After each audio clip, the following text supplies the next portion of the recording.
morning. Welcome back. You're still watching Daybreak on this 23rd day of August 2023. And I want us to start the conversation this morning with Dr. Makali Mulu, who is a member of Parliament for Kitui Central, but also a member of the Budget and Appropriations Committee. Good morning, Dr. Yeah, good morning. And I have Dr. Abraham Rugo from IBP Kenya. Good morning. Good morning. It is good to see you this morning. Good to see you too. We're still expecting the chairperson of the Finance Committee at the National Assembly, that is Honorable Kuria Kimani, the Member of Parliament for Molo constituency. As soon as he's able to get here, he'll be joining the conversation. And we are talking about which way the economy. But also this morning, there's that story that we find on page 4 of the Daily Nation. Boundary review, next battlefront for Ruto, Raila in inter-party talks. Constitution requires a periodic review of the names and boundaries of the constituencies, and that should be expiring in March 2024, which is at the time that the current boundaries will be turning 12 years since they were gazetted in March 2012. Yes, 2024, yeah. Then they will be seeking to leverage the increase in representatives to gain majorities in Parliament and county assemblies.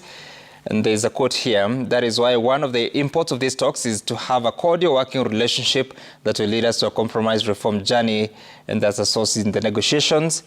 And of course, we have seen cut ties with Kalonzo. DP tells Kamba community.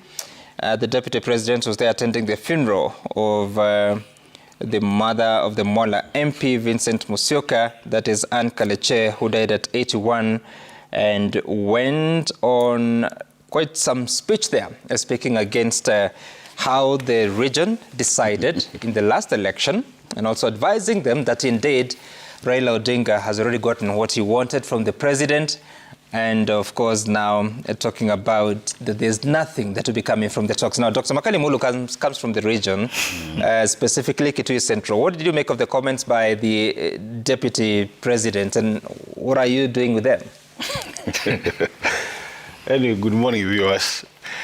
You know, Sam, before I get to comment on what the DP said, let me say that we continue praying for our colleague, Honorable Engineer Musyoka of Mwala, for the loss of the mother. And after saying that, just say that it is unfortunate. What the DP was saying is very unfortunate, and why it was being said.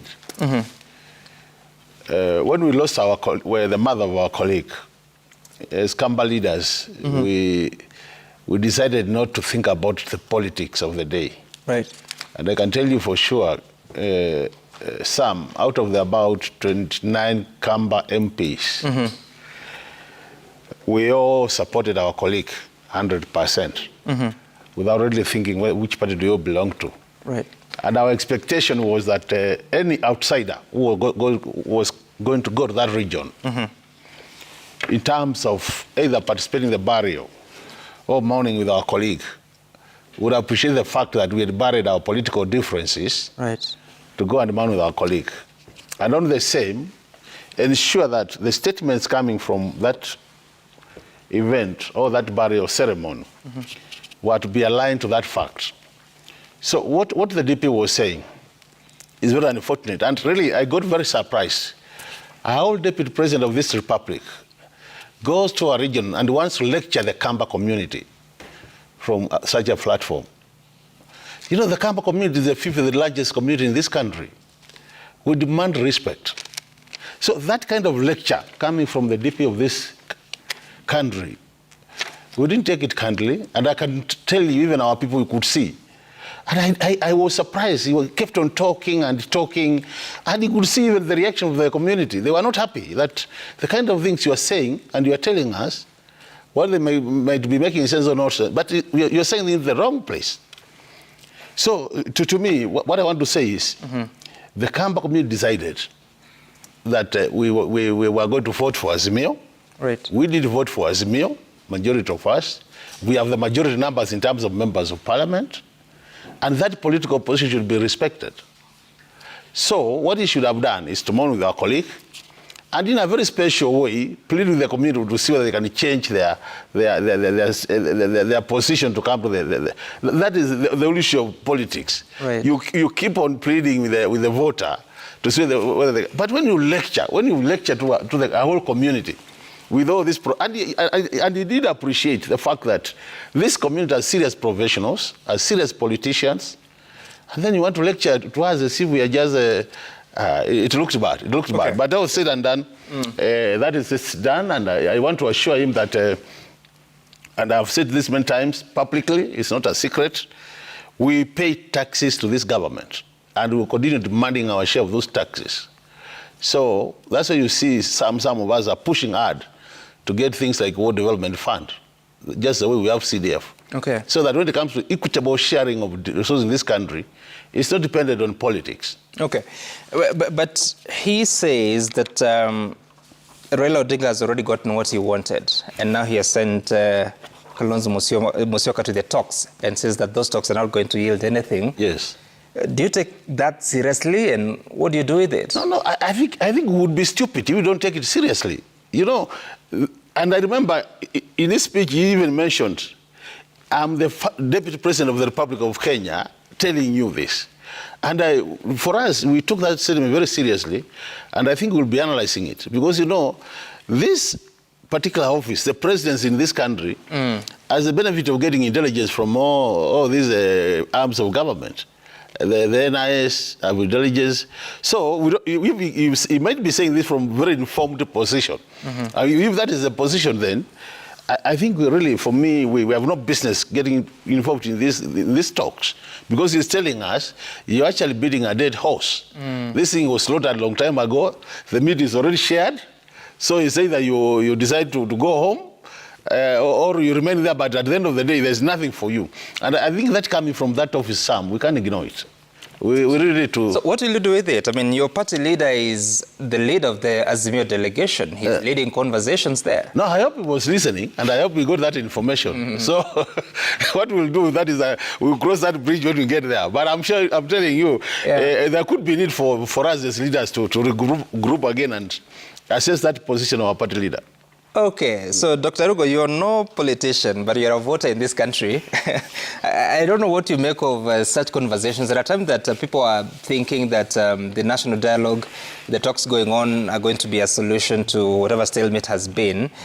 Then the leadership of the government comes out and says this. Even the president himself has said that we cannot continue kuongea na wale watu. So he has said such kind of things. So where does this lead the country to? My take is that any pronouncement by a leader, by persons who are in leadership positions, especially in the political sense, carries a lot of weight.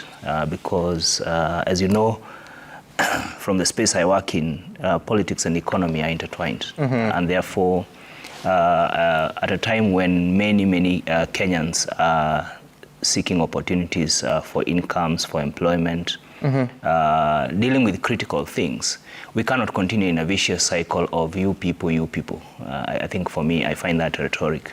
My expectation at this particular point, when the Kenya Kwanza government has already been in office for more than a year, was that there's a bit of leveling. You see some, almost like moments of calming down from time to time. But the rhetoric doesn't seem to suggest that what is on the table matters.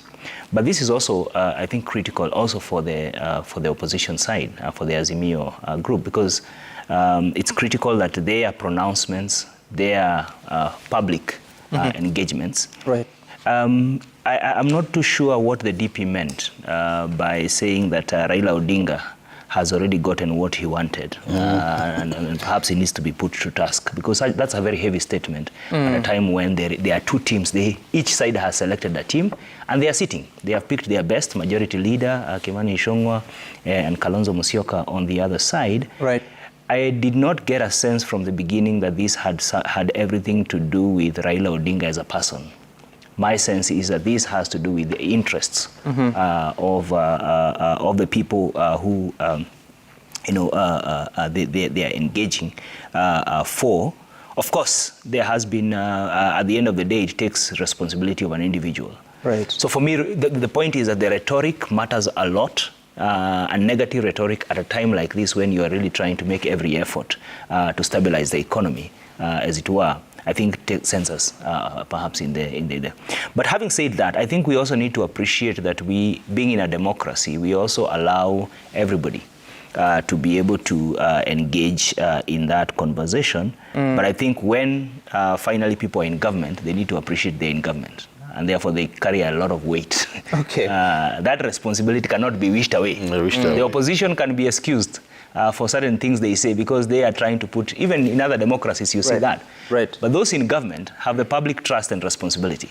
Okay, interesting. All right, I want us to transition and talk about which way for the economy, which way out for the economy at a time that it's taken quite a bit of beating. The background is that you've seen what is happening to the Kenya shilling. Against the dollar, the central bank rate is about 144 shillings. Against the Great Britain pound is about 184 shillings, according to the CBK rate. Against the euro, it's about 157 shillings. What am I saying? By euro. So really, but also there has been something going on in the prices of fuel in the country. Remember, some 2 months ago, starting the 1st of July, the price of fuel went up because of the Finance Act of 2023, the VAT rising to 16% from 8%. And of course, the review lately would have seen the price of a litre of petrol going to 202 shillings. But the government came up with something that they're calling stabilization of the pump prices by using the Petroleum Development Fund and saying that that would be used to compensate the oil marketing companies. Let's listen to what the president said in explaining that this is a stabilization plan, not a subsidy. Some story today in one of the dailies who said we've gone back to subsidies on oil products. Let me tell the country that we will not go back to subsidies of any nature that distort things and causes us a lot of unnecessary leakage. If the Nation newspaper would bother to understand the facts, we are making prudent and proper use of the Petroleum Development Levy that is provided for in the law. It is meant to develop the petroleum industry, and it is meant to stabilize prices whenever we have unintended hikes. Okay, so now, where do I start? Let me start with you, Dr. Makali Mulu. What do you take this for? Is it what he's saying, stabilization fund, a subsidy, or same thing baptized differently? How I wish you started with Dr. Ruru, because he's an economist. I'm also an economist, but you know me, the economics provides politics. Yeah. I wish you got it the difference between subsidies and stabilization from him before I comment. I can do that, Dr. Ruru. Because I'll throw a bit of politics into it. But what is this supposed to be? Dr. Ria is trying to... No, I want him to give the technical issue so that I don't appear like... All right, go ahead. Bottom line, it's really a matter of semantics. Bottom line, but let me try and hopefully explain. I don't work in government, but I'll make an attempt.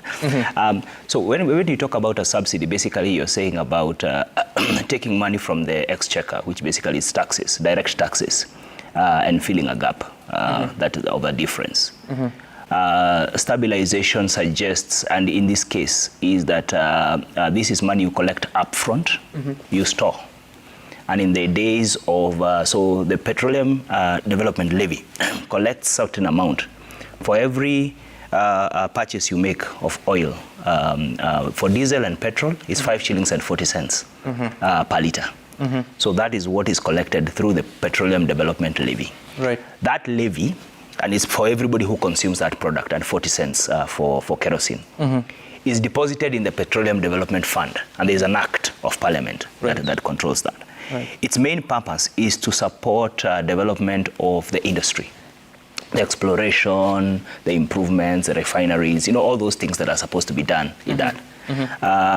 But VIDA, if I'm not wrong, an order, 2020 order, it also includes fixing any prices adjustments that are completely above.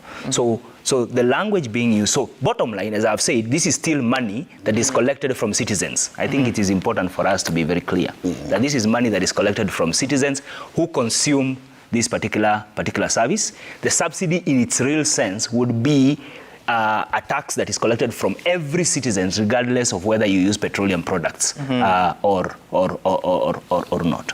In this particular case, basically, what EPRA, the energy regulator, basically says they are doing right now is that they are taking this money. So every month they collect between 2.5 and 3.2 billion on a good day from this kind of but the demand that is expected, the demand that they have for this fund is quite high. Right. So what does it mean? It simply means that you say that you have managed this difference between the 7 shillings difference that was going to be from 194 to 202, but it's only to the extent you have money in the Petroleum Development Fund. Right. In other words, Kenyans are subsidizing for themselves, if you were to put it like that, because you are going into a fund that has already been stored for different purposes. At the point when the fund will run out, then the prices basically run on market rates. In other words, government intervention ends to the extent. So it's like it's a savings. Right. It's a savings that you do upfront. My sense is that the resources we have within the Petroleum Development Fund, and I have not seen the proper accounts of how much we have in that particular account. But my sense is that it is not able to run us in the full stretch of the kind of gap we are facing, because if you think about it, the demand is quite high for that. That's the best I can explain from what I have read and what I have listened to EPRA. I think they could do a better job, including the Energy CS, to explain a bit more to Kenyans what exactly, so that then the president has an easier job of managing the same. But that's my understanding. I'm doing something that is not accounting here. Daktari now can I can chip in because I'm looking at the schedule that EPRA released, the 540, 540 and 0.40 levy charged on kerosene. Together it comes to 11 shillings 20 cents. But if you look at what is being advanced, again on the face of it, this is not accounting. At 7.33 plus 3.59 and 5.74, it comes to 16.66 shillings. So I'm wondering, where do you get the money to balance it out? Because you collect less than what you're using to stabilize the prices. Sam, the reason why I wanted Dr. Ruku to start is because I wanted him to give that technical explanation so that people can see it. Simply what is happening is we are saying the market forces, as the demand and the supply. If we are led to determine the price of fuel, it will be 201. So what the government is doing is now meeting part of that cost by reducing it to 194. Now, the only difference between what levy is and subsidies is only that now the levy, which is being spoken about stabilization, comes from only the element of fuel, sale of fuel. The subsidies would even be picked from the normal exchequer releases. So even when you buy bread, the money could that basket would also contribute to kind of stabilizing the fuel prices. But all said and done, the government, the current Kenya Kwanza government, is doing exactly what the Jubilee government was doing, and they want to cheat Kenyans by using different terminologies. These are semantics. The basic of the matter is we are not allowing the market forces to determine the price of fuel. So the government is there trying to stabilize the situation, as they are calling it, but the truth of the matter is this is still another subsidy. And I want to remind you, Sam, because I didn't say it in this show. Right. I said a long time ago that any time you go for production subsidies and not consumption subsidies, economic theory, and we are economists, says production subsidies are better than consumption subsidies because they are sustainable. Right. But the way you implement them is very important. You need to implement them knowing in mind that there's a time lag between the time you realize the results of the subsidy or of the support and the time you implement them. I said production subsidies require time before you realize the outcomes. Consumption subsidies could just be immediate effect because it's a matter of saying you are consuming fuel, I'll meet part of 20 shillings, I'll pay for you, the rest you pay. Right. And now, it's like the government is now, getting back to where we were telling them. They should have, we indicated that time, we recommended that at that time, that the best way would have been to stagger the production subsidies, so that you do it in a way that you don't harm the common mwananchi. So we were saying, can you cushion the mwananchi by staggering out this production subsidies, so that by the time they mature, then you'll have realized that the harvest you are expecting, the lowering of the international fuel prices, but that didn't take place. So they're realizing now they have to come back and eat their own words. Okay. So what will happen is, this will continue, and I can tell you, this levy cannot sustain this thing for even a month. More likely 2 months, it will be over. So they'll go back now to the main kitty, which is the exchequer. Right. So unless that happens, then obvious, prices of fuel will shoot. And we want to prepare Kenyans.